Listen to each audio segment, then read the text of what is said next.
বলেন কুলিল্লাহুম্মা মালিকাল মুলকি তুতিল মুলকা মান তাশা ওয়া তুইজ্জু মান তাশা ওয়া তুযিল্লু মান তাশা বিয়াদিকাল খায়র।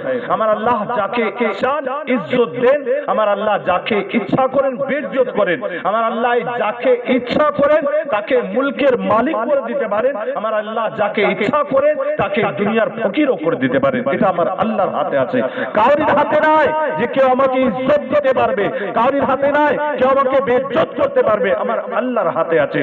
সে আল্লাহর প্রশংসায় যে আল্লাহ আপনার জানের মালিক আছে, সে আল্লাহর প্রশংসায় যে আল্লাহ আপনার জীবনের মালিক আছে, যে আল্লাহ আপনার জ্ঞানের মালিক আছে, যে আল্লাহ আপনার খাজানার মালিক আছে, যে আল্লাহ আপনার ইলমের মালিক আছে, যে আল্লাহ আপনার আজকে রাত্রের মালিক আছে, সে আল্লাহর দরবারে শুকরিয়া আদায় শুরু বলি আলহামদুলিল্লাহ আলহামদুলিল্লাহ।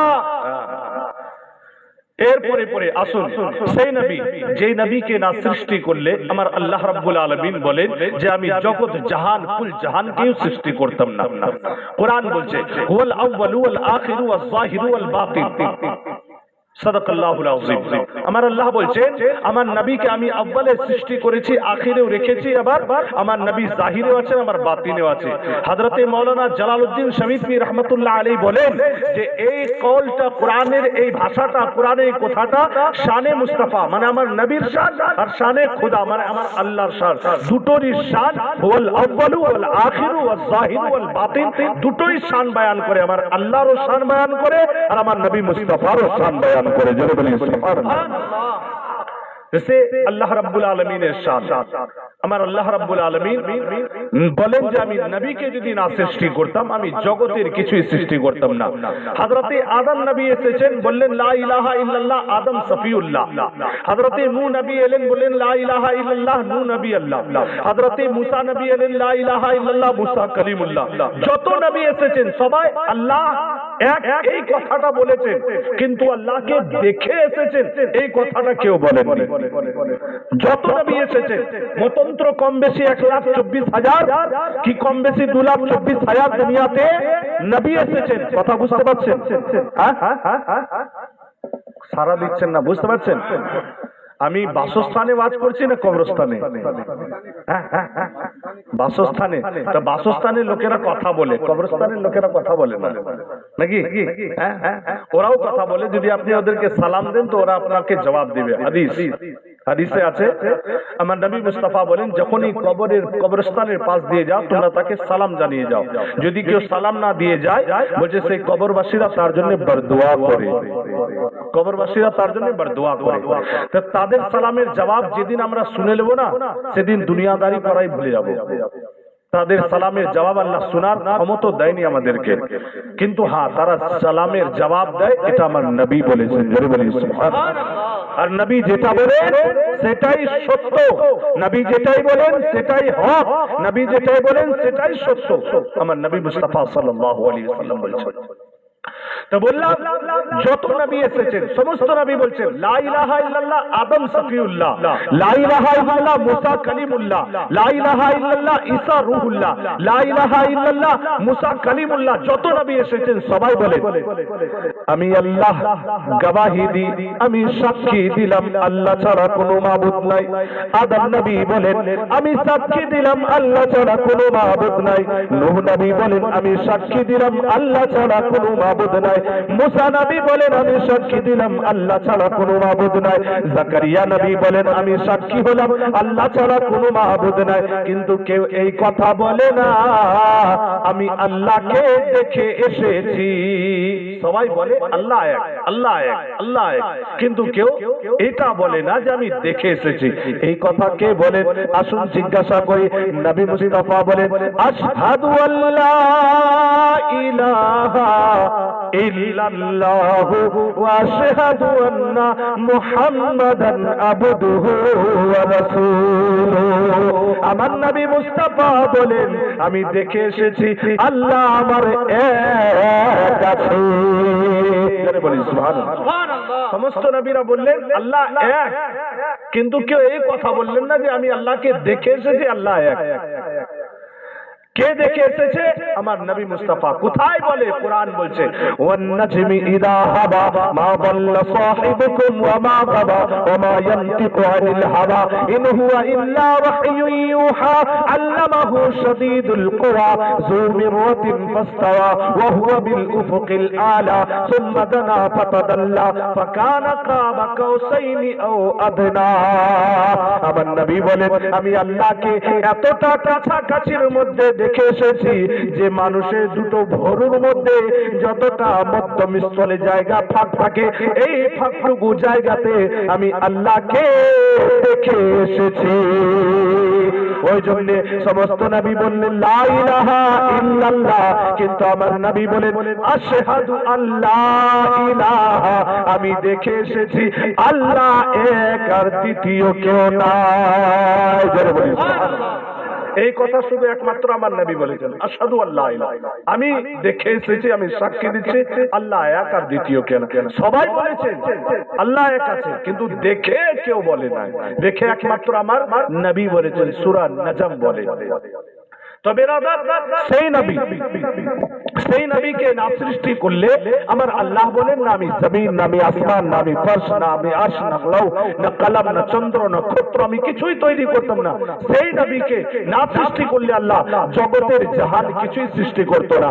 সেই নবীকে আল্লাহ আমাদের উপরে অবতীর্ণ করেছে, সেই নবীকে পাঠিয়ে আমাদের ভাগ্য ভালো, সেই নবীর উপরে কোরআন দিয়ে আমাদের সৌভাগ্য, সেই নবীকে দিয়ে আমাদের জীবন সৌভাগ্য, সেই নবীকে দিয়ে আমাদের ঈমান সৌভাগ্য, সেই নবীকে দিয়ে আমাদের জমিন সৌভাগ্য, সেই নবীকে দিয়ে আমাদের আরশ সৌভাগ্য, সেই নবীকে দিয়ে আমাদের জান্নাত সৌভাগ্য। সেই নবীকে পেয়ে আজ আমরা খোদার পরিচয় পেয়েছি, এটা আমার সৌভাগ্য। সেই নবীর উপরে শত কোটি সালাম এবং দুরুদের নজরানা বর্ষিত হোক, বলি আল্লাহুম্মা আমিন। আলহামদুলিল্লাহ। এবারে মনে হয় যে আমরা বাসস্থানে বসে আছি, বুঝলেন? তা নাহলে এতক্ষণ মনে হচ্ছিল যে আমরা কবরস্থানে বসে আছি। তাই কবি বলছে চলে না মাঝি নিয়ে আমায়, চলে না মাঝি, চলে না মাঝি নিয়ে আমায় নবীর দরবারে।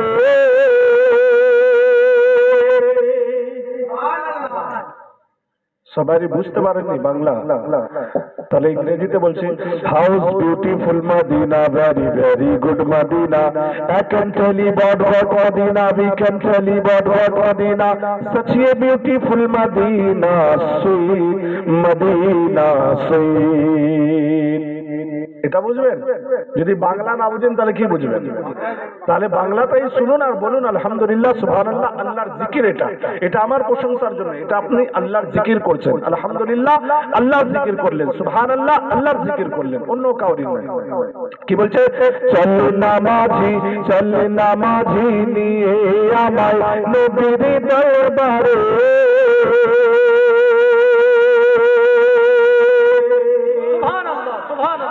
আর একটু জোরে বলুন সুবহানাল্লাহ। আমি বলছি যে ঘুমটা যেন ভেঙে যায় সবারই, বুঝলেন? চল না মাঝি নিয়ে আমায় নবীর দরবারে, আরে নবীর রওজা দেখিলে পারা, নবীর রওজা দেখিলে পারা মনের ব্যথা যাইছে। যাদের দিলে ইশকে রাসূল হয় তাদের নবীর নাম শুনলে দিলের ব্যথা চলে যায়। হযরতে আবু হুরায়রা এমন একজন সাহাবী রাসূল ছিলেন যে সাহাবী রাসূলের তুলনা নাই জগতের মধ্যে। হযরতে আবু হুরায়রা নবীর সঙ্গে এত মহব্বত ছিল যে যখন নামাজ আসেনি, যখন রোজা ছিল না, যখন এখনো মানুষের কাছে যাকাত আসেনি, তখন মানুষ কি ইবাদত করত? সাহাবী রাসূলরা কি ইবাদত করতেন কোনদিন ভেবেছেন? নামাজ তো আমার নবী মিরাজে গেলেন তারপরে নামাজ, রোজা তো পরে ফরজ হয়েছে, যাকাত পরে ফরজ হয়েছে, হজ ছিল আগে, কিন্তু তার আগে ইবাদত কি ছিল? সাহাবী রাসূলদের কাছে কি ইবাদত ছিল? সাহাবী রাসূলদের কাছে ইবাদত ছিল নবীকে দেখা, নবীকে মহব্বত করা, এটাই ছিল ইবাদত। জোরে বলুন সুবহানাল্লাহ। নবীকে দেখা, নবীকে মোহাব্বত করা, এটাই ইবাদত ছিল। পরবর্তী যখন নামাজ আসে তখন নবীকে মোহাব্বত করা আর নামাজকে আদায় করা, এই দুটোকে সঙ্গে নিয়ে চলা, এটা ঈমান হলো। এটা ঈমান হলো। আপনি শুধু মোহাব্বতের দাবিদারি হবেন আর ইবাদতের দাবিদারি হবেন না। হাদিস রয়েছে, কালা কালা রাসূলুল্লাহ সাল্লাল্লাহু আলাইহি ওয়াসাল্লাম, হুব্বিবা ইলাইয়া মিন দুনিয়াকুম সালাতুল তাইয়্যিব ওয়ান নিসাউ ওয়া জুইলা কুররাতু আইনি বিসসালাত ও কামা কালা আলাইহিস সালাতু ওয়াস সালাম। আমার নবী বলেন, এই দুনিয়ার তিনটি জিনিসকে আমি পছন্দ করি, এই পৃথিবীর তিনটি জিনিসকে আমি মহব্বত করি। এক নম্বর হলো আমি এই দুনিয়ার নামাজকে মহব্বত করি। জোরে বলি সুবহানাল্লাহ। দ্বিতীয় নবী বললেন, এই দুনিয়ার আমি দ্বিতীয় জিনিস হলো আমি নারীকে মহব্বত করি। নবী বললেন, তৃতীয় এই দুনিয়ার আমি সুগন্ধ খুশবুকে মহব্বত করি। এই তিনটে জিনিসকে যারা যারা মহব্বত করবে তারা আমাকে মহব্বত করবে, তারা আমাকে ভালোবাসবে, তারা আমাকে স্নেহ করবে। আর এই যে তিনটে জিনিসকে মহব্বত করবে না, তারা আমার মহব্বতের প্রেমিক কোনদিন হতে পারে না। নবী তিনটে জিনিসকে মহব্বত করলেন, এই তিনটে জিনিসের মহব্বত আমার দিলেও তো থাকতে হবে। সাহাবী রাসূলুল্লাহ এই তিনটে জিনিসকে মহব্বত করে দিলেন। নারীর সঙ্গে মহব্বত, যে নারীকে জীবিত অবস্থায় জমিনে দাফন করা হতো আর সেই নারীকে দাফন করা হয় না। এবারে কাউরির ঘরে মেয়ে জন্মালে নবীর দরবারে জিজ্ঞাসা করে, ইয়া রাসূলুল্লাহ, যদি একটা মেয়েকে মান আর সম্মানের সঙ্গে তার বিবাহের ব্যবস্থা করতে পারি, ইয়া রাসূলুল্লাহ কি হবে?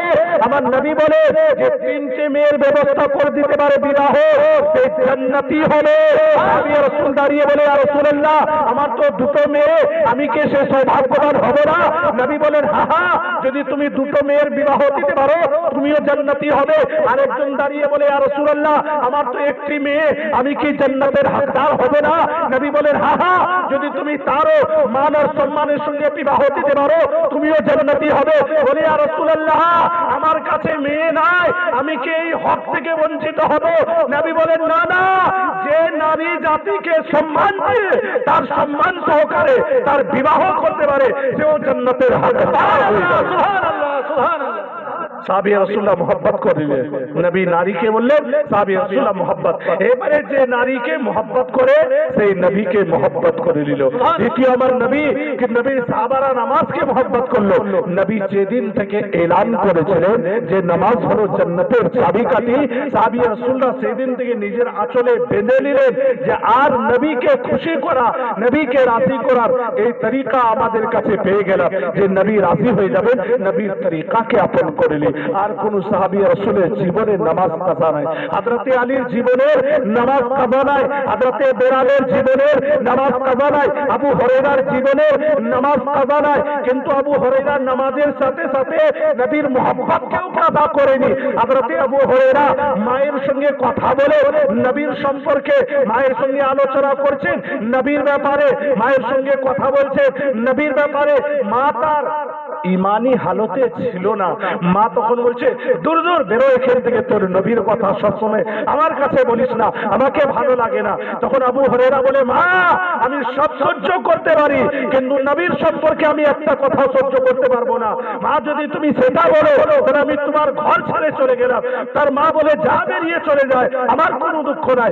হযরতে আবু হুরায়রা রাদিয়াল্লাহু তাআলা আনহু মায়ের মুহাব্বতকে ত্যাগ করে দিয়ে নবীর মুহাব্বতকে সম্মুখীন করে দিয়ে মায়ের ঘর বেরিয়ে চলে যায়। কিন্তু একটা সন্তানের জন্য সবচেয়ে বড় আশা দরদি জায়গা মায়ের আঁচল হয় না? সবচেয়ে বড় আশা দরদি মায়া মামাতা যদি জায়গা হয় সেটা হচ্ছে মায়ের আঁচল হয়। নবীর মুহাব্বতের জন্য মায়ের আঁচলকে ত্যাগ করে দিলেন। আবু হুরায়রা বাড়ি থেকে বেরিয়েছেন, ভাবছেন আমি ভুল করলাম না ঠিক করলাম। আবার মনে মনে হয়, না না, আমার নবীর কাছে কাউরির আমি তুলনা দিতে পারবো না। সে মা হোক যাই হোক না কেন, আমি নবীর কাছে কাউকে পৌঁছে দিতে পারবো না। হযরতে আবু হুরায়রা হাঁটতে হাঁটতে মনের ব্যথা লিয়া, মনের দুঃখ নিয়ে কাউরির কাছে যায় না, যায় চলে যায় নবীদের সরদার, যায় চলে যায় নবীদের মুখতার, যায় চলে যায় নবীদের কান্দারি, যায় চলে যায় দুঃখ বেদনা লিবা নবীর দরবারে চলে যায়। আবু হুরায়রা নবীর দরবারে গিয়ে বলে, ইয়া রাসূলুল্লাহ, ইয়া হাবিবাল্লাহ হুজুর, মায়ের সঙ্গে তর্ক বিতর্ক করে এলাম, মায়ের আঁচলকে ছেড়ে দিয়ে এলাম, মায়ের বাড়িকে ছেড়ে দিয়ে এলাম। ইয়া রাসূলুল্লাহ, মনটা বড় ব্যথা লাগে, আপনাকে ছাড়তে পারি না, মায়ের ব্যথাও ছাড়তে পারি না। ইয়া রাসূলুল্লাহ, আপনি একটু দোয়া করে যেন আল্লাহ আমার মাকে হেদায়েত করে দে। নবীর দরবারে আবেদন পেশ করছে, ইয়া রাসূলুল্লাহ আপনি একটু দোয়া করে দেন। আবু হুরায়রা কি জানতেন না যে আল্লাহকে বলি আল্লাহ আপনি আমার এই দোয়া কবুল করলেন? আবু হুরায়রা জানতেন না? হযরতে আবু হুরায়রা জানতেন না যে আমি আল্লাহর কাছে বলে দিই? আল্লাহ রাব্বুল আলামিন কোরআনে বলেন, ইয়া আইয়ুহাল্লাযীনা আমানু তাকুল্লাহা ওয়াবতাগু ইলাইহিল ওয়াসিলা। এই বান্দার বিশ্বাসী গো, তোমরা ওসিলার মাধ্যমে আমার আল্লাহর দরবারে পৌঁছে যাও। ইয়া আইয়ুহাল্লাযীনা আমানু তাকুল্লাহা ওয়াবতাগু ইলাইহিল ওয়াসিলা। আবু হুরায়রা জানতেন না আল্লাহর কাছে চেয়ে আল্লাহকে বলে দি? না, আবু হুরায়রা নবীকে বলছেন, ইয়া রাসূলুল্লাহ আপনি দোয়া করে দেন যেন আল্লাহ আমার মাকে হেদায়েত করে দেয়। মা আমার ঈমানি হালতে নাই, মা আমার আপনাকে চেনে না, আপনার বিরুদ্ধে কথা বলেছে। ইয়া রাসূলুল্লাহ আমি মায়ের আঁচলকে ছেড়ে দিয়ে চলে এসেছি, কিন্তু দুঃখ লাগছে, মাকে ছেড়ে এসেছি তো নবীর দরবারে এসেছি। নবীকে বলা ছিল, নবী আমার হাত তুলেছেন। হযরতে আবু হুরায়রা আর নবীর দরবারে দাঁড়ালেন না, দৌড় দিয়েছেন, এমন একটি দৌড় লাগিয়েছেন সাহাবে রাসূলদের রাস্তার মাঝে দেখা হয়, কোন সাহাবার সঙ্গে বলে, আবু হুরায়রা রে এত জোরে কেন ছুটে যাও? এই আবু হুরায়রা বলো বলো এত জোরে জোরে কেন ছুটে যাও? বলছে আর বলো না, আমার নবী হাত তুলে দিয়েছে আমার মায়ের জন্য, আমি দেখতে চাই নবীর দোয়া আমার বাড়িতে আগে পৌঁছায় না আবু হুরায়রা আগে বাড়িতে পৌঁছাবে। আরে কেমন মোহাব্বত ছিল! একদিকে নবীর ইবাদত, নবীর আনা ইবাদতকেও ত্যাগ করেনি, দ্বিতীয় দিকে নবীর মোহাব্বতকেও ত্যাগ করেনি। কতটা বিশ্বাসী মোহাব্বত ছিল! বলছেন সাহাবাকে, কি আই সাহাবা, আমার নবী হাত তুলেছেন আমার মায়ের জন্য, দেখি আমার বাড়িতে আমার নবীর দোয়া আগে পৌঁছাবে না আবু হুরায়রা আগে পৌঁছাবে। হযরতে আবু হুরায়রা দৌড়াইয়া দৌড়াইয়া যে মায়ের বাড়িতে পৌঁছেছেন, দরজা লাগানো আছে, দরজায় আওয়াজ দিয়েছেন। আবু হুরায়রার মা বলছে, বাবা দাঁড়াও আমি গোসল করেছি। হযরতে আবু হুরায়রা বুঝে গেলেন যে আমার নবীর দোয়া আমার আগে পৌঁছে গেছে, আমার নবীর দোয়া আমার আগে পৌঁছে গেছে এই জায়গায়, আর কোনো কথা নাই। যখনই দরজা খুলেছেন, মা তখন বলে, আবু হুরায়রা রে আয় আমাকে কলমা পড়িয়ে মুসলমান বানিয়ে যা। এই ছিল মোহাব্বত, আর এই ছিল ব্যালেন্স, ইবাদত আর মোহাব্বতের ব্যালেন্স। আজকে আমাদের দিলে মোহাব্বত আর ইবাদত না আছে, আমাদের পরিপূর্ণ মোহাব্বত আর না আছে আমাদের কাছে পরিপূর্ণ ইবাদত। যদি আপনি বলেন হালালের তরিকায় চলতে, তখন কিন্তু আপনার কাছে আর মোহাব্বত নাই। যদি আপনি হালাল তরিকায় চলতে বলেন, তখন আপনার কাছে মোহাব্বত নাই। কিন্তু যদি হারাম তরিকায় চলতে বলেন, তখন আপনার কাছে মোহাব্বত আছে। যদি আপনি বলেন যে আমার কাছে আমাকে জুম্মা পড়তে হবে, তখন আমি ইবাদতের মোহাব্বত দেখাচ্ছি। কিন্তু যদি বলেন পাঁচগানা নামাজ পড়তে হবে, তখন আর আমার কাছে মোহাব্বত নাই। এই মোহাব্বত নয়। মোহাব্বত করুন আবু হুরায়রার মতন, যে নামাজকেও ব্যালেন্স রেখেছে, নবীর মোহাব্বতকেও ব্যালেন্স রেখেছে, এই ঈমান, এই বিশ্বাসের সঙ্গে যে আজ আমার বাড়িতে কে পৌঁছাবে আগে, নবীর দোয়া পৌঁছাবে আগে না আমি পৌঁছাবো আগে। কি মোহাব্বত ছিল! এ আবু হুরায়রা কেমন তুমি মোহাব্বত করতে! হযরতে আবু হুরায়রা বলেন, জান যায় তো যায়, হাতোं से মোহাব্বতে ঈমান না জানে পায়ে, মোহাব্বতের ঈমান কখনো যেতে দিব না। সেই মোহাব্বত আবু হুরায়রা করতেন। যদি 7 দিন না খেতে পেয়েছেন, তবু নবীর সঙ্গে মোহাব্বত করেছেন। এ আবু হুরায়রা আসুন, যখন কোরআনের আয়াত নাযিল হলো আবার নবীর উপরে, ওয়া ইন্না মিনকুম ইল্লা ওয়ারিদুহা, আমি যেটা খুতবায় পড়েছিলাম, ওয়া ইন্না মিনকুম ইল্লা ওয়ারিদুহা, নবীর উপরে আমার কোরআনের আয়াত নাযিল হলো কি যে এ আমার হাবিব, আপনার প্রত্যেকটা উম্মতিকে পুলসিরাতের পুলের উপর দিয়ে পার হতে হবে। কোন পুলসিরাতের পুল? এটা নবীর চাইতে ভালো আর কে জানে? এই পুলসিরাতের পুল নবীর চাইতে ভালো আর কে জানে, নবীর থেকে ভালো আর কে বুঝবে? আল্লাহর নবী সাল্লাল্লাহু আলাইহি ওয়াসাল্লাম বুঝেছেন যে পুলসিরাতের পুল চুলের থেকেও সরু হবে আর খুরের থেকেও বেশি ধার হবে। আমার উম্মতিরা এই পুলের উপর দিয়ে পারাপার হবে। কি করে পারাপার হবে? নবী আমার সিজদায় পড়ে পড়ে কাঁদেন, নবী আমার সিজদায় পড়ে পড়ে কাঁদছেন। আমার উম্মতির কি হবে? আমার উম্মতির কি হবে? আমার উম্মতি কি করে, আমার উম্মতি কি হবে? এই ভাবনা নিয়ে আল্লাহর নবী সাল্লাল্লাহু আলাইহি ওয়াসাল্লাম মদিনা থেকে বেরিয়ে চলে গেলেন গারে হিরাতে। নবী আমার ওই পাহাড়ের গুহাতে নবী ওই জায়গায় বসে বসে কাঁদছেন, আমার উম্মতির কি হবে, আমার উম্মতির কি হবে। কিন্তু আজ উম্মতের কোনো পরোয়া নাই। নামাজ এলো, কোরআন এলো, এলো দর্শন বিধান। নামাজ এলো, কোরআন এলো, এলো দর্শন বিধান। রহমতেরি নবী আমার, রহমতেরি নবী আমার, ছড়িয়ে দিলেন দুজাহান। রহমতেরি নবী আমার, ছড়িয়ে দিলেন দুজাহান। আমার নবীর উপরে কোরআনের আয়াত নাযিল হয়েছে, ওয়া ইন্না মিনকুম ইল্লা ওয়ারিদুহা। নবীর উপরে আয়াত নাযিল হয়েছে। নবী আমার দুঃখে ব্যথা লইয়া নবী আমার মদিনা শহর ছেড়ে চলে গেলেন গুহার ময়দানেতে। গুহাতে নবী আমার বসে বসে কাঁদেন। হযরতে ফাতেমা খুঁজে আমার আব্বা কোথায় গেল, আলী খুঁজেন নবী কোথায় গেলেন, আবু বকর সিদ্দিক খুঁজেন নবী কোথায় গেল, ওমর ফারুক খুঁজেন নবী কোথায় গেল, নবী কোথায় গেল। খুঁজতে খুঁজতে আবু হুরায়রা নবীকে এতটা মহব্বত করেন, আবু হুরায়রা নবীকে খুঁজছেন মদিনার অলি গলিতে। হযরতে আবু হুরায়রা নবীকে খুঁজতেন, খুঁজতে খুঁজতে কেউ বলে যে হযরতে আবু হুরায়রাকে লোকে এবারে পাগল বলছে। লোকে আবু হুরায়রাকে পাগল বলছে কেন? না, আবু হুরায়রা নবীকে সে প্রেম করতেন যে দেখে আমি আগে বাড়ি পৌঁছাই না নবীর দোয়া আগে বাড়িতে পৌঁছায়। এই প্রেমিকের অবস্থা কি হবে যদি নিজের প্রেমিকের লোককে না দেখতে পায়? হযরতে আবু হুরায়রা নবীর সঙ্গে এত মহব্বত করতেন। আবু হুরায়রা বলেন, যখন আমার খিদে লাগতো, খিদে, তখন আমি যদি কোনো খাবার না পেতাম নবীর চেহারা দেখে নিতাম, আমার পেট ভরে যেত। হযরতে আবু হুরায়রা বলে, মিশকাত শরীফের হাদিস আছে, এটা আমার কথা নয়। হযরতে আবু হুরায়রা বলে, যখন আমার ক্ষুধার্ত লাগতো, খিদে লাগতো, তখন আমি যদি খাবার পেতাম তো ভালো কথা, না পেলে আমি নবীর চেহারা দেখে নিতাম, আল্লাহ আমার পেট ভরিয়ে দিত, সুবহানাল্লাহ, আল্লাহ আমার পেটের খিদাটা মিটিয়ে দিত। এমন মহব্বত ছিল আবু হুরায়রা। আজ একদিন হয়ে গেল আবু হুরায়রা নবীকে দেখতে পাইনি, দুদিন হয়ে গেল আবু হুরায়রা নবীকে দেখতে পাইনি। হযরতে আবু হুরায়রা চিন্তা ভাবনা করেন, আর নবী কোথায় পাবো, নবীকে কোথায় পাবো? তিন হয়ে গেল আর নবীকে দেখতে পাইনি।